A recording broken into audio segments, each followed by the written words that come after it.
Ceiling fan के अंदर अगर इस तरह की आवाज़ें आ जाए तो किस तरह से करना है ठीक, आज हम इस वीडियो में बताएंगे। तो जैसे कि देख सकते हैं इस सीलिंग फैन के अंदर से किस तरह की आवाज़ें आ रही है, किस किस और किट किट किट किट करके आवाज़ें आ रही है। तो इसमें दो तरह की प्रॉब्लम होता है, एक तो होता है आपका बियरिंग का प्रॉब्लम और दूसरा होता है इसकी कोयल का जो शाफ्ट होता है इसको घिसने की वजह से ये सब प्रॉब्लम आते हैं।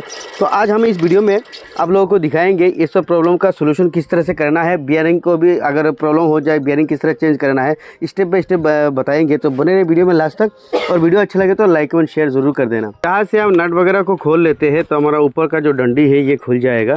तो अब इसका जो कैपेसिटर का नट है यहाँ से हम इसको खोल लेंगे तो हमारा कैपेसिटर जो है अलग हो जाएगा। अब हमें इन फैनों का देख सकते हैं 3 स्क्रू है, इन 3 स्क्रू को खोलेंगे तो हमारा फैन खुल के बाहर आ जाएगा। तो हम स्क्रू ड्राइवर की मदद से इस तरह से तीनों को खोल लेंगे। अच्छा, हमने स्क्रू को निकाल दिया है और अब फैन देख सकते हैं खुल के हमारा बाहर आ चुका है और ये नीचे से खुल के इजी हिसाब से बाहर आ चुका है। और इसका ज़्यादातर प्रॉब्लम आता है यहाँ पर देख सकते हैं इस रिंग में, इस रिंग के अंदर पूरा घिसा हुआ नज़र आएगा आपको, शायद देख सकते हैं यहाँ पर पूरा घिस चुका है। ये जो रूटर है देख सकते हैं, ये रूटर यहाँ पर देख सकते हैं घिसा हुआ है। तो इस तरह से ये रूटर क्या होता है इस रिंग के अंदर हमारा लग के घिस जाता है। इसका कारण होता है ये जो रूटर का शाफ्ट है देख सकते हैं ये बियरिंग के अंदर जाता है, ये लूज होने की वजह से ये रिंग के अंदर टच होता है, क्योंकि ये रिंग हमारा इस यहाँ पर बैठा हुआ रहता है। मैं जैसे कि आपको दिखा देता हूँ, इस रिंग को यहाँ पर बिठा दिया है देख सकते हैं, इसके अंदर बस हल्का थोड़ा गैप बचा रहता है। तो अगर ये शाफ्ट क्या होता है ये बियरिंग के अंदर प्ले हो जाता है तो हमारा क्या होता है ये रूटर जो है इसे साइड पकड़ लेता है, यानी इस रिंग के साथ टच होता है और इसके बाद कट कट कट कट करके आवाज़ें आती है। और उसके अलावा इसमें और एक साउंड है, जैसा कि किस किस किस की करके साउंड कर रहा था, बियरिंग है इसकी वजह से ये साउंड कर रहा था। तो हम इसमें क्या करेंगे, अभी यहाँ पर ये 2 नंबर का बियरिंग आता है तो मैं यहाँ पर आपको लगा के दिखा देता हूँ। देख सकते हैं ये बियरिंग आसानी से अंदर जा रहा है और बाहर आ रहा है, तो इसका यही प्रॉब्लम है, ये बियरिंग घिस जाता है। तो हमें अब क्या करना होगा, यहाँ पर हम कट लगाएंगे, चारों तरफ छेनी की मदद से कट लगाएंगे तो क्या होगा ये हमारा बियरिंग यहाँ पर जाम हो जाएगा। तो हम यहाँ पर थोड़ा कट लगा देते हैं। यहाँ पर इस छेनी की मदद से इसकी चारों तरफ हम इस तरह से कट लगाएंगे, 1 यहाँ पर 3, इस तरह से 3 कट लगा दिया है। अब इसको हम थोड़ा घुमाएंगे, थोड़ा घुमाओ तो घुमाएंगे और थोड़ा घुमाओ, बस तो और 3 कट लगाएंगे।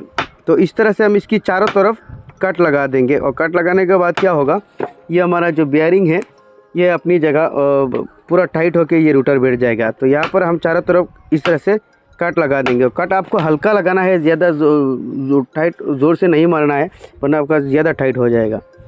तो यहाँ पर देख सकते हैं इस रूटर के हमने चारों तरफ कट लगा दिया है। तो आपको इस तरह से हल्का हल्का कट लगाना है, यहाँ पर देख सकते हैं हल्का हल्का कट लगाना है, ज़्यादा टाइट नहीं। और यहाँ पर हम इस बियरिंग को भी नया लगाएंगे। तो आप देख सकते हैं अभी ये बियरिंग इसके अंदर पूरा फ्री अंदर नहीं जा रहा है, इसमें फंस रहा है, तो इस तरह से टाइट होना चाहिए। और यहाँ पर इस बियरिंग को हम चेंज करेंगे, क्योंकि इस बियरिंग के अंदर से जो किस किस किस करके साउंड आ रहा था वो इस बियरिंग की वजह से यहाँ पर देख सकते हैं पूरा ये बियरिंग ख़राब हो चुका है, इसकी बॉल जो है। तो इसको हम चेंज करके यहाँ पर इसको नया लगाएंगे। तो आपको यहाँ पर कट भी लगाना है, क्योंकि ये जो रूटर है ये घिस चुका है, इसमें अगर कट नहीं लगाएंगे तो आपका फिर से कुछ दिन बाद, महीने 2 महीने बाद फिर से आपका प्ले हो जाएगा। तो अब हम इस पुलर की मदद से इस बियरिंग को जो है बाहर निकाल लेंगे। तो अब अगर आपके पास पुलर नहीं है तो आप भी बियरिंग खोल सकते हैं बिना पुलर के भी।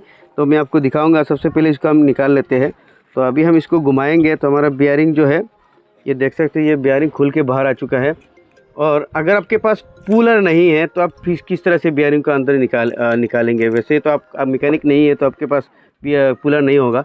तो जैसा कि यहाँ पर ये बियरिंग लगा है तो आपको कैंडल जो है मोमबत्ती को तोड़ के इसके अंदर डाल के इस तरह से हैमरिंग करेंगे और तो फिर डाल के हैमरिंग करेंगे तो आपका बियरिंग जो है बाहर आ जाएगा। अगर आपके पास ये वाला पुलर नहीं है तो इस तरह से आप बियरिंग को निकाल सकते हैं।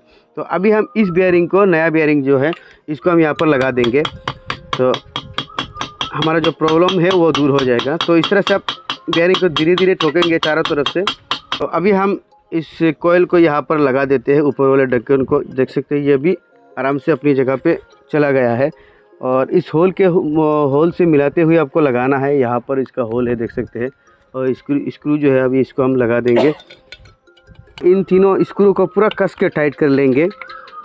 तो जितना हो सके आपको कस के टाइट करना है, लूज नहीं रखना है। तो यहाँ पर हमने लगा दिया है और आपको ये रूटर अगर जाम नज़र आए तो आपको यहाँ से चारों तरफ इस तरह से ठोक लगाना है और इसको हल्का हल्का ठोक देना है और नीचे से आपको इस तरह से ठोक देना है। तो आपका अगर रूटर जाम हो जाए कोयल तो यहाँ पर फ्री हो जाएगा। तो अभी यहाँ पर फ्री हो चुका है। तो अब हम इसका जो कैपेसिटर वगैरह है इसको लगा देते हैं। तो यहाँ पर हमने फ़ैन को लगा दिया है और अब हम इसका स्विच ऑन करके देखेंगे कि इसका जो प्रॉब्लम था ये दूर हो चुका है। तो यहाँ पर हमने स्विच ऑन कर दिया है। तो देख सकते हैं इसमें से अभी कोई भी केस और या कट करके कोई भी आवाज़ नहीं आ रहा है। तो इस तरह से आप सीलिंग फ़ैन का अगर अंदर से आवाज़ आए तो इसमें दो प्रॉब्लम हो रहा था। एक उसका बेयरिंग बिल्कुल ख़राब हो चुका था और दूसरा इसका रूटर का जो जगह है बेयरिंग में अंदर घुसता है तो वो प्ले हो चुका था। तो आपको यह बेयरिंग सिर्फ चेंज करने से नहीं होगा, बेयरिंग की जो जगह है रूटर प्ले हो जाए तो आपको इस तरह से कट लगा के इसको जाम करना होगा। तो यही था आज की वीडियो में। आई होप ये वीडियो आप लोगों को अच्छा लगा होगा। अच्छा लगे तो लाइक ज़रूर कर देना। ऐसे ही वीडियो के लिए हमारे चैनल NS इलेक्ट्रिक को भी फॉलो कर देना।